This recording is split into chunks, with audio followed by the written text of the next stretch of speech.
ಇವತ್ತು ನಾನು ಯಾವುದೋ ಕವಿತೆ ಬರ್ಬಿಟ್ಟೆ.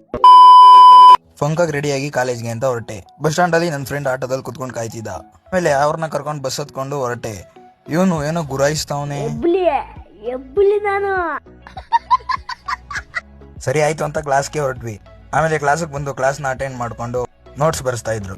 ನಾನು ಬರೀತಾ ಇದ್ರೆ ಇವನ್ ಬರೆಯೋಂತರ ಆಕ್ಟಿಂಗ್ ಮಾಡ್ತಾವನೆ. कितने तेजस्वी लोग हैं हमारे पास, कितने शानदार विचार रखते हैं. ಸರಿ ಆಯ್ತು ಅಂತ ಬಸ್ ಹತ್ಕೊಂಡು ನಡ್ಕೊಂಡು ಮನೆಗೆ ಅಂತ ಹೊರಟೆ. ಆಮೇಲೆ ನಮ್ಮ ಫ್ರೆಂಡ್ ಫೋನ್ ಮಾಡ್ಬಿಟ್ಟು ಮಚ್ಚಿ ಬಾರೋ ತಿರ್ಗಾಡ್ಕೊ ಬರೋಣ ಅಂತ ಕರ್ದ ಅಂತ ನಾನು ಹೊರಟೆ. ಅವನು ಸಿಕ್ತ, ಅವನು ಕರ್ಕೊಂಡು ನೆಲ್ಲಿಗುಡ್ಡೆ ಹತ್ರ ಬಂದ್ರೆ ಹಂಗೆ ನಮ್ಮ ಫ್ರೆಂಡ್ ಸಿಕ್ತ. ಅವರಿಬ್ರು ಹಂಗೆ ಮಾತಾಡ್ಸ್ಕೊಂಡು ಎಡಿಟಿಂಗ್ ಮಾಡೋಣ ಅಂತ ನೆಲ್ಲಿಗುಡ್ಡೆದ್ ವಿಡಿಯೋ ಮಾಡ್ಕೊಂಡು ನಡ್ಕೊಂಡು ಹೋಯ್ತಿದ್ರೆ ಈ ನಾಯಿ ನಮ್ಮನ್ನೇ ಫಾಲೋ ಮಾಡ್ತಿತ್ತು. ತಪ್ಪು ಮಾಡ್ದೆ. ಆಮೇಲೆ ವಿಡಿಯೋಸ್ ಎಲ್ಲ ಮಾಡ್ಕೊಂಡು ಮನೆಗೆ ಬಂದು ಫೋನಲ್ಲಿ ಟೈಪ್ ಮಾಡಿರೋ ಕವಿತೆನ ಬರ್ದೆ. ಅದೇನಪ್ಪ ಕವಿತೆ ಅಂದ್ರೆ ಇವಾಗ ಆಗ್ತೀನಿ ನೋಡ್ಕೊ ಬನ್ನಿ.